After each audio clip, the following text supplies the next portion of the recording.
Una joven estudiante partió de su hogar hacia la universidad, pero jamás regresó. Cuando las autoridades comenzaron a investigar, rápidamente desenterraron evidencias perturbadoras. Pero eso solo fue el inicio. Para cuando este caso llegó a su fin, había sacudido no solo a Australia, sino que su eco resonó mucho más allá de sus fronteras, dejando una huella perdurable que aún se siente hoy en día. Sophie Coulombe nació en 1993 en el tranquilo pueblo francés de Saint-Guillaume-Genevois, enclavado en las estribaciones de los Alpes. Creció allí con sus padres y dos hermanos mayores, rodeada de montañas, música y un profundo sentido de comunidad. Desde temprana edad, Sophie se sintió atraída por el arte y la interpretación. Tocaba en el conjunto musical local y soñaba con algún día recorrer el mundo. Al terminar la escuela, decidió convertir ese sueño en realidad. Primero se mudó a Dinamarca para estudiar negocios internacionales, luego a Alemania para realizar una pasantía. En el año 2013, sus ambiciones la llevaron aún más lejos. Fue aceptada en un programa de maestría en la Universidad de Griffith en Brisbane, Australia. Ella y su novio se mudaron juntos y alquilaron un pequeño apartamento cerca del campus. Sin embargo, un año después, su visa expiró. Él tuvo que regresar a Francia, mientras que Sophie, decidida a terminar su carrera, optó por quedarse. El dinero era escaso. Para mantenerse, Sophie trabajaba en varios empleos, atendiendo mesas, limpiando, incluso dando clases particulares de francés. Pero el alquiler en Brisbane no era barato, así que finalmente se mudó con algunos amigos de la universidad para compartir un apartamento. La mañana del 27 de marzo de 2014, Sophie, de 21 años, salió hacia la clase como cualquier otro día. Su agenda estaba repleta, extendiéndose hasta tarde en la noche. Durante el día envió mensajes de texto a su novio, simples mensajes cotidianos, hasta que de repente cesaron. A la mañana siguiente aún no había respuesta. Él comenzó a preocuparse. Tras varios intentos fallidos de contactarla, se dirigió a las actualizaciones en redes sociales del Departamento de Policía de Brisbane con la esperanza de encontrar alguna pista. Fue entonces cuando lo vio. La policía había publicado fotos de varias piezas de joyería femenina, pidiendo ayuda al público para identificar a sus dueñas. Y en cuanto vio esas imágenes, su corazón se hundió.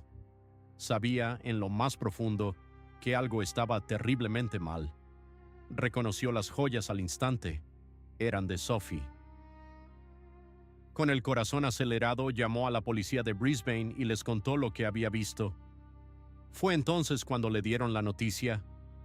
Esa misma mañana, un hombre sin hogar que vivía cerca del apartamento de Sophie había llamado a la policía. Mientras caminaba por un parque cercano, notó a alguien acostado en un banco, envuelto en periódicos viejos, como si intentara mantenerse caliente.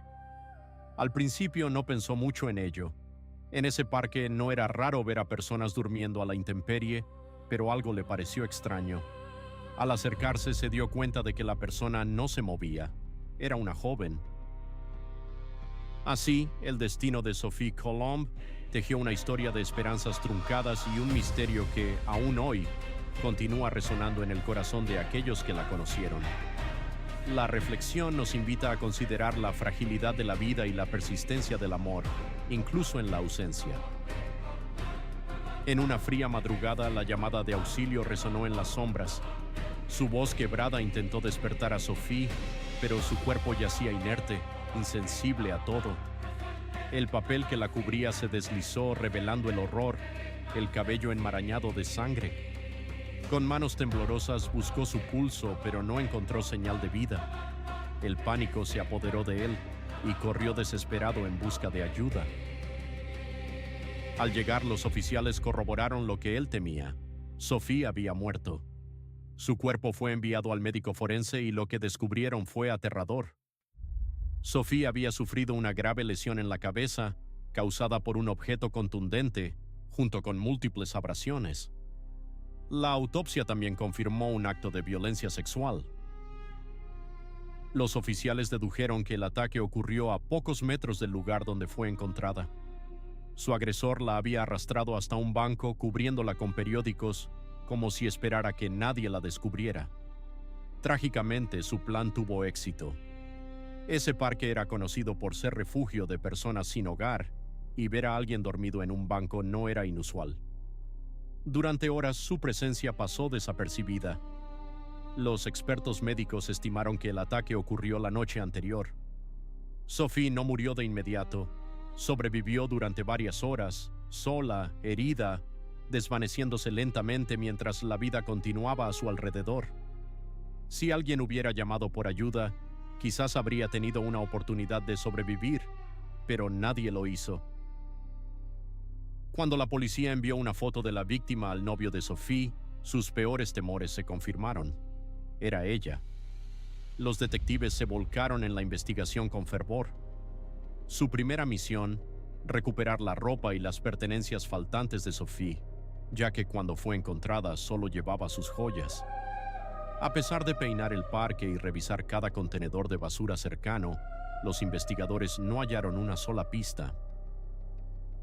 Decidieron entonces volver al principio, reconstruyendo meticulosamente el último día de Sophie, hora por hora, con la esperanza de descubrir dónde las cosas se torcieron. Las cámaras de seguridad cerca de su apartamento la mostraron saliendo esa mañana, abordando un autobús rumbo a la universidad. Pasó casi todo el día en el campus, estudiando, charlando con compañeros, un jueves normal. A las 8:30 de la noche comenzó su regreso a casa.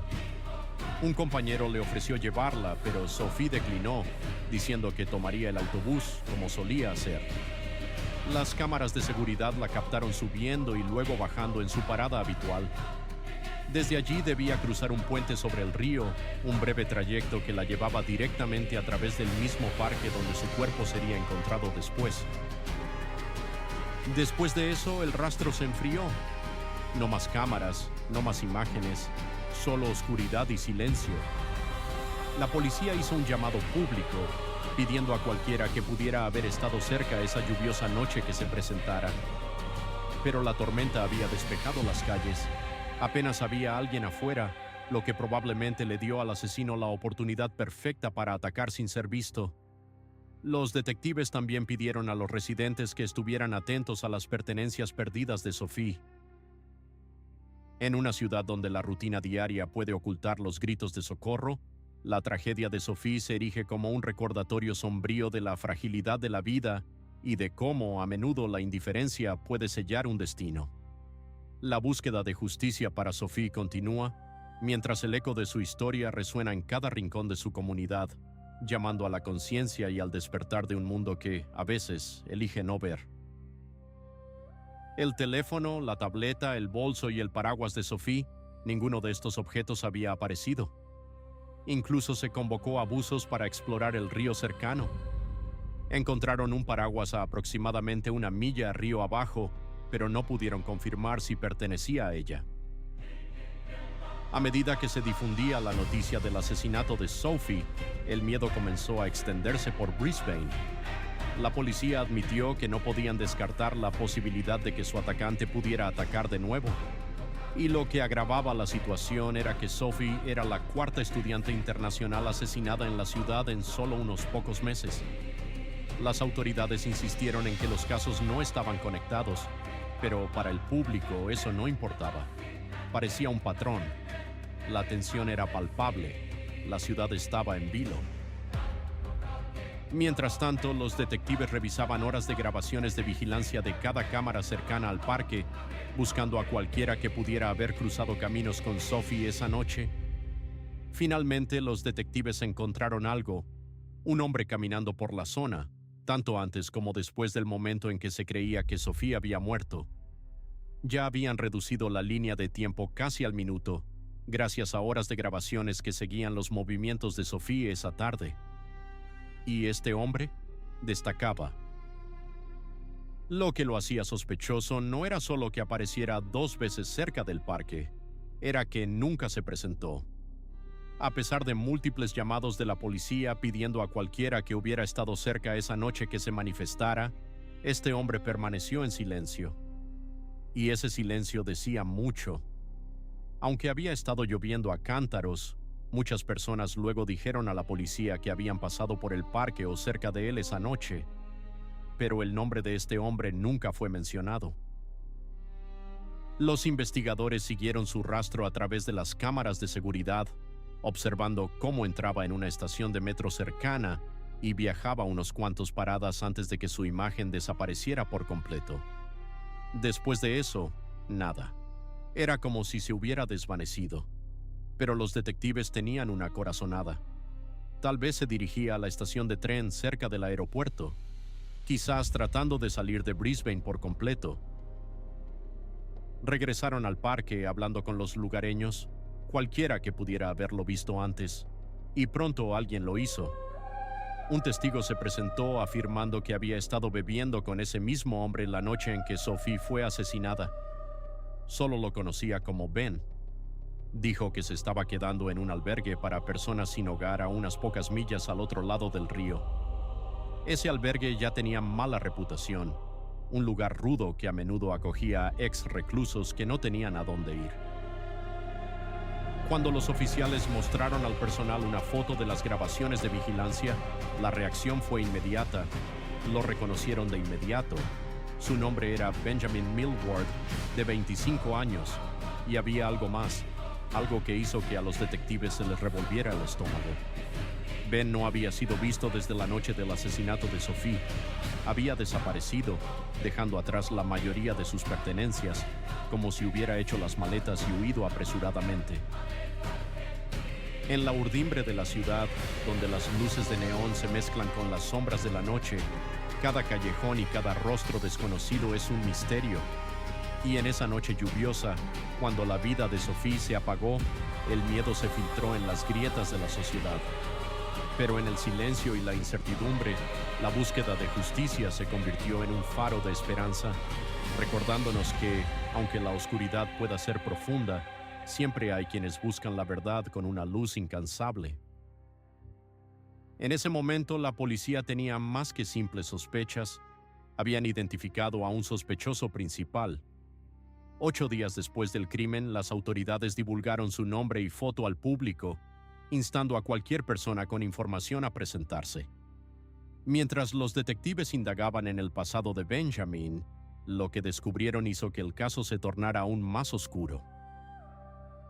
Benjamin tenía un largo historial criminal violento, y Sophie no era la primera mujer que se cruzaba en su camino en el momento equivocado.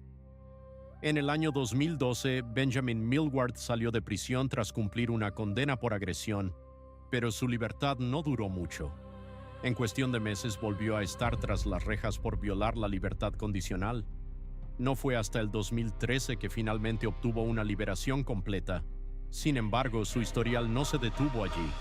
Robo, delitos menores y una estela de inestabilidad que dibujaba el retrato de un hombre que se hundía más cada año. Mientras los detectives interrogaban a otros residentes del albergue, comenzó a formarse una imagen más clara. Un hombre recordó haber visto a Benjamin extremadamente borracho y drogado solo horas antes de la muerte de Sophie. Incluso recordó que Ben admitió que no había consumido drogas en mucho tiempo, porque la última vez que lo hizo, las cosas terminaron mal. Otro residente dijo haber visto a Ben en el parque alrededor de las 5 de la tarde, consumiendo drogas abiertamente. Conversaron brevemente antes de que el hombre decidiera regresar al albergue. No quería meterse en problemas. Benjamin dijo que iría más tarde, pero nunca lo hizo. Horas después del asesinato de Sophie, ese mismo residente lo vio nuevamente. Estaba parado afuera del albergue alrededor de las 11 de la noche. Parecía agitado, ansioso, totalmente al límite. Algo claramente estaba mal. Mientras la policía buscaba cualquier rastro de él, la familia y amigos de Benjamin comenzaron a comunicarse. Ninguno podía creer lo que escuchaban. Su familia insistía en que él no era capaz de matar a nadie. Dijeron que no habían tenido noticias de él desde la noche en que Sophie murió e incluso salieron en televisión, suplicando que se presentara y demostrara su inocencia. Pero Benjamin permaneció en silencio. Los días se convirtieron en semanas y los detectives estaban cada vez más convencidos de que ya había huido de la ciudad. Su foto e información se enviaron a través de las fronteras estatales, apareciendo en sitios de noticias y boletines policiales en todo el país. Entonces finalmente surgió una pista. El personal de un pequeño hotel en Bayuna, un tranquilo pueblo costero a horas de distancia, informó que un hombre que coincidía con la descripción de Benjamin se había registrado. Se había quedado unos días y luego se fue repentinamente sin previo aviso. Las autoridades alertaron de inmediato a los pueblos circundantes, advirtiendo que podría estar en movimiento, y tenían razón. Tarde en la noche, en la ciudad costera de Coffs Harbour, a solo unas pocas millas de ese hotel, 2 oficiales en patrulla vieron a un hombre caminando por la carretera. Parecía exhausto, desaliñado, perdido, y se parecía exactamente a Benjamin Millward. Cuando la policía finalmente se acercó a él, no necesitaron decir mucho. A veces, las acciones del pasado son como sombras que se extienden en el tiempo, reflejando las decisiones que definen la existencia humana en su forma más cruda y reveladora. Uno de los oficiales preguntó, ¿eres tú, Benjamin? Él levantó la mirada, calmado y casi indiferente, y respondió, sí, me atraparon. ¿Es esto por el internet? No hubo resistencia. No intentó huir, solo una tranquila resignación. Fue arrestado en el acto y extraditado de regreso a Brisbane, donde los investigadores no perdieron tiempo. Tomaron su ADN y los resultados fueron innegables. Coincidía con las células de piel encontradas bajo las uñas de Sophie. La evidencia era irrefutable. Una vez que Benjamin estuvo bajo custodia, su abogado enfrentó a los medios, diciendo que su cliente estaba abrumado por el peso del caso, pero resistiendo. En el tribunal, Benjamin no negó nada. No intentó distorsionar la historia ni culpar a alguien más. En cambio, lo admitió sin rodeos. Había asesinado a Sophie. Luego, mirando a su familia, pidió perdón. Pero lo que sucedió después dejó a todos en la sala del tribunal atónitos. Benjamin afirmó que después del ataque le dijo a Sophie que buscaría ayuda, pero nunca lo hizo. La dejó allí, sola en ese banco del parque, desangrándose bajo la lluvia helada, y se marchó. Confesó haber arrojado sus pertenencias al río antes de huir de la ciudad. En cuanto a por qué lo hizo, Benjamin dijo que no estaba en control de sí mismo. Culpó a las drogas, insistiendo en que apenas podía recordar lo que había sucedido. Solo destellos de violencia y pánico. Pero los expertos no se lo creyeron. Testificaron que las sustancias que había consumido no suelen provocar que alguien actúe con ese nivel de enfoque e intención, o que planifique una fuga. E incluso si hubiera estado intoxicado, eso no excusaba la crueldad deliberada de lo que había hecho. Los investigadores también señalaron algo escalofriante. Benjamin estaba lo suficientemente coherente después para comprar boletos de tren, planificar su ruta y evitar ser detectado. Ese no era el comportamiento de alguien que no sabía lo que estaba haciendo. Al final, el tribunal dictó su sentencia: cadena perpetua con la posibilidad de libertad condicional después de 20 años.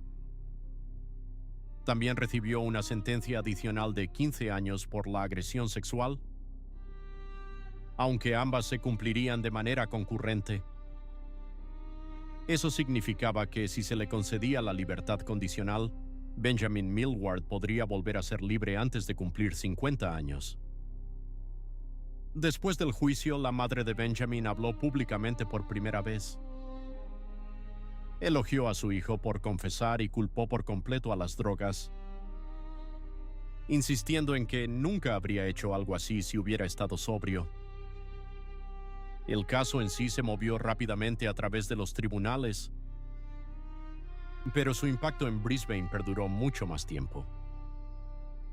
A raíz de la muerte de Sophie, la indignación barrió la ciudad. Los residentes exigieron mejores medidas de seguridad en el parque donde fue encontrada, criticando tanto a las autoridades locales como al albergue, que había estado albergando a delincuentes recientemente liberados, incluidos criminales violentos. La tragedia de Sophie se convirtió en un símbolo de una necesidad urgente de cambio. Las voces de la comunidad se alzaron en un clamor unánime por una mayor responsabilidad y precaución. El tejido social de Brisbane se vio alterado y el caso de Benjamin Millward se convirtió en un recordatorio sombrío de las frágiles líneas entre la humanidad y la violencia. Mientras la ciudad continuaba su camino hacia la sanación, el eco de la justicia buscaba no solo castigar, sino prevenir futuros horrores. En este reflejo de la condición humana, el perdón y la redención se entrelazaron con el dolor y la pérdida, dejando una huella indeleble en el alma colectiva de la comunidad. En Brisbane, el eco de las historias de acoso en el mismo parque resonó en las voces de muchas mujeres. Relatos de encuentros incómodos y la inquietante ausencia de patrullas policiales evidenciaban una desprotección latente. La ciudad se llenó de memoriales iluminados por velas, cada llama un testimonio de memoria y resistencia. Más de 2,000 personas se unieron en una marcha silenciosa, recorriendo el sendero que Sophie debió haber tomado aquella fatídica noche, sosteniendo velas que danzaban al ritmo del viento, en un homenaje silencioso a una vida arrebatada prematuramente. El funeral de Sophie tuvo lugar en su ciudad natal en Francia, un pequeño enclave rodeado por los majestuosos Alpes, donde había crecido rodeada del amor de su comunidad. Asistieron cerca de 1,200 personas, un hecho sin precedentes para un pueblo de apenas 1,500 habitantes, superando incluso la concurrencia al entierro del querido alcalde de antaño. La multitud se congregó para despedir a Sophie, llenando 8 libros de condolencias con mensajes cargados de emoción, historias, plegarias y palabras de cariño hacia una joven cuyo calor y ambición habían dejado una huella imborrable en quienes tuvieron el privilegio de conocerla. La historia de Sophie Colombert trascendió su propia tragedia, convirtiéndose en un clamor por el cambio y una poderosa advertencia de que nadie debería caminar con miedo. Una reflexión que invita a la sociedad a replantearse la seguridad y el respeto en nuestros espacios comunes, recordando que cada vida perdida es un llamado urgente a la acción y la empatía.